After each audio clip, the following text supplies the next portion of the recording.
Hey guys, it's Evan and welcome to another Gunpla TV review. This time we are looking at the Master Grade Wing Gundam Zero from Gundam Wing Endless Waltz. A new version of this kit is coming out really soon, at least at the time of filming this, so I figured it was a great opportunity to look at the original version. Well, I say original, but there's actually multiple versions of the Wing Gundam out there, even as Master Grades. I believe the first one that came out was in 2004. That was the Wing Gundam. This was a Katoki redesign that fits into the Endless Waltz OVA style. After that, we also got a couple other Master Grade iterations, one for the TV anime style for the Wing Gundam. We also got the Wing Gundam Proto Zero, which is also the same Gundam as this Wing Gundam Zero, but that was more in the style of the TV show version. So back to this one, since this is a redesign of the Wing Gundam Zero for the OVA, this one has a really large overhaul from what we saw in this show. This one's key change, and what everyone remembers about this one, is the large angelic wings with lots of feathers and a lot of detail.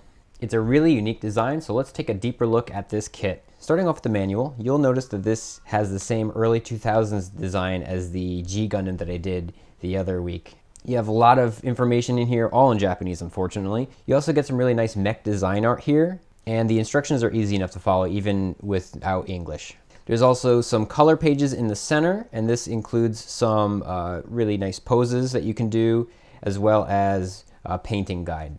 At the back, there's also some markings if you want to use the decals that come with this. It shows you where to put them. Fully assembled, you have your Wing Gundam Zero, 2 beam rifles, 2 beam blade hilts, 2 blades, a stand, a scale figure of Hiro Yui, the pilot, as well as some optional decals. I have not put these on yet. I'm still debating whether or not I want to. Please let me know in the comments if you think this kit looks better with or without the decals. Okay, so let's take a look at the articulation on the main Gundam here. So first, you'll notice that the neck is on a double joint. So you get a little bit of movement at the base of the head as well as the base of the neck. And the head does turn 360 degrees. There are shoulder pods here that can open up and display the Gatling guns. Though I will say that the head kind of gets in the way of these. So unless you have the head straight up, these do not open as high up as I would like. The front chest also opens up to display Hiro inside, and the chest and abdomen can move forward quite a bit and move backwards as well. There's also a good amount of side-to-side motion.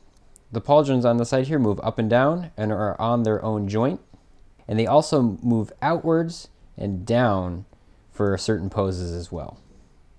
These are a little bit wobbly, but it's not too bad. The arms also rotate 360 degrees and also rotate 360 degrees at the base of the shoulder. The elbows are double jointed, and the wrist is on a ball socket that has a decent amount of movement.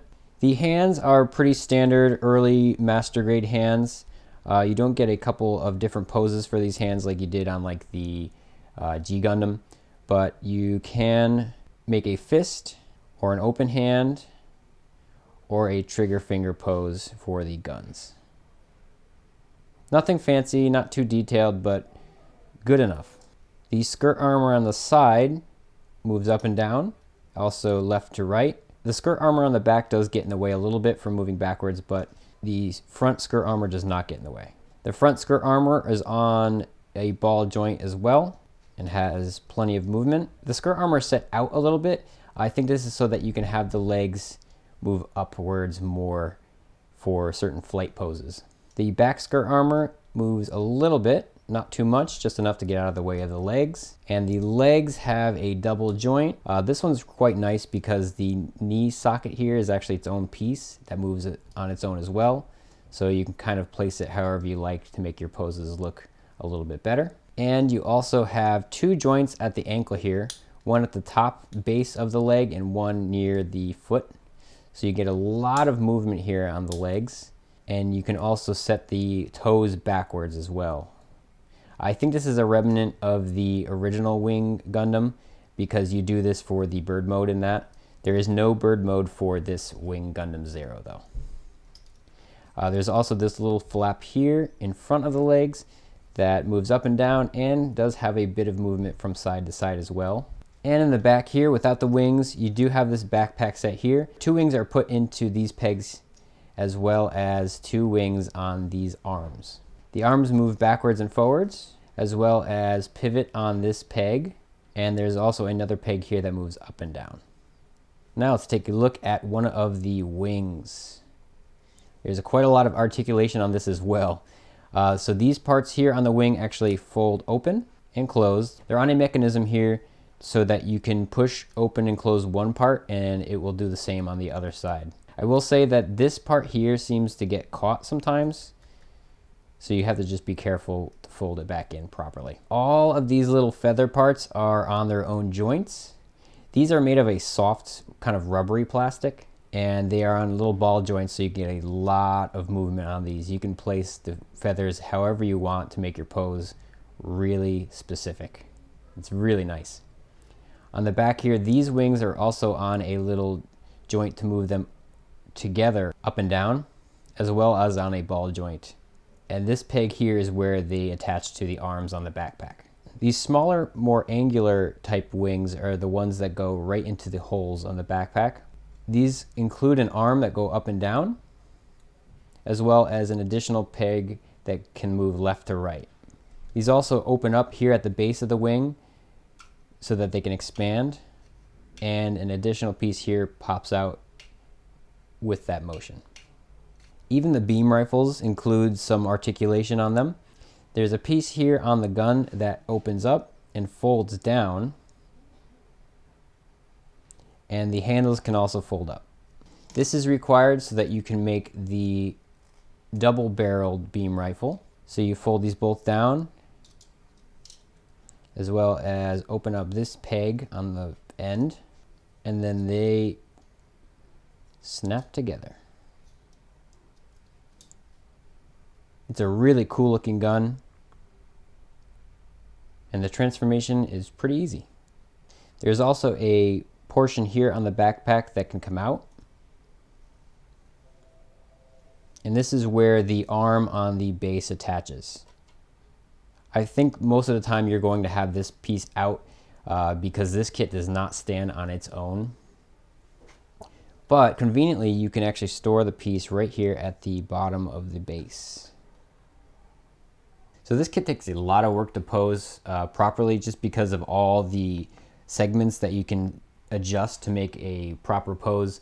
But once you get something set, it looks really, really cool. For example, there's this kind of shield mode that you can do where the wings swoop forward and the pauldrons are set downwards. It's a really, really cool effect, and it just shows how much reach these wings have and how far forward they can move. In addition, probably the highlight is the iconic pose here where the double-barreled gun is shooting downwards. I think some of the design behind this kit had this pose in mind specifically, especially the fact that the abdomen and waist can bend so far forward.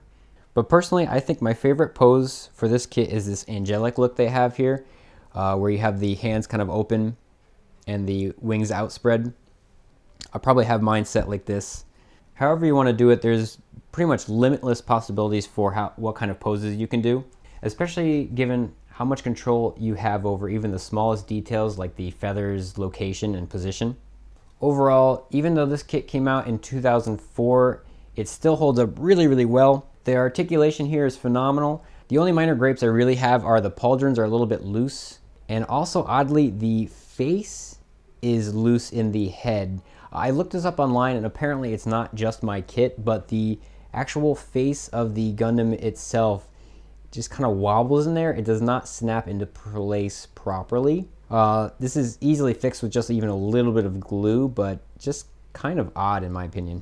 Also, if I was nitpicking, I think the green segment in the center of the chest could look a bit nicer.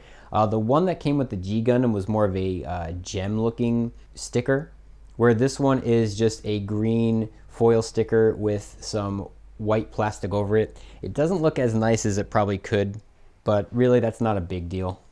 Still, the color separation looks really nice. There's just a few foil stickers here for the head, the eyes, the chest, and the arms, as well as the gun. But other than that, everything else is color separated pretty well. How will this hold up compared to the new revision coming out soon? Only time will tell as of writing this. I will say that the new Verka has more detail to it. Will they improve on the design flaws? Well, we shall see. Still, if you can't get your hands on the new version, or if you're not a fan of the way the new version looks and you prefer this one, you can't go wrong. This is still a really nice kit. Yet another master grade that's aged really well. Definitely give it a look if you're interested. And that's it for me, and I'll catch you next time on another Gunpla TV review.